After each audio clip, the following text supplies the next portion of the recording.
రావణుడు వాలితో యుద్ధం చేసిన విషయం మీకు తెలుసా? వాలి సామర్థ్యం గురించి తెలుసుకున్న రావణుడు తనతో యుద్ధం చేయాలి అని కిష్కింధ నగరం వైపు వెళ్తాడు.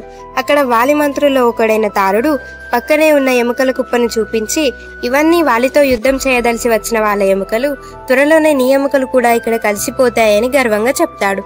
దాంతో రావణుడికి కోపం వచ్చి ఇప్పుడు వాలి ఎక్కడ ఉన్నాడని గట్టిగా అడుగుతాడు. దక్షిణ సముద్రం వైపు ఉన్నాడని తెలుసుకొని అక్కడికి వెళ్తాడు. సంధ్యావందనం చేస్తున్న వాలిని ఎలాగైనా వెనుక నుండి కొట్టాలి అని నక్కుకుంటూ వెళ్తాడు. అది గమనించిన వాలి రావణుణ్ణి తన చేతిలోకి తీసుకొని ఎముకలు విరిగిపోయేలా గట్టిగా పట్టుకొని 4 సముద్రాల్లోకి ఎగిరి తన సంధ్యావందనాన్ని పూర్తి చేస్తాడు. రావణుడు ఎంత ప్రయత్నించినా విడిపించుకోలేకపోతాడు. కిష్కింధకి తిరిగి వచ్చిన వాలి రావణుణ్ణి వదిలిపెట్టి అసలు ఎవడ్రా నువ్వు అని అంటాడు.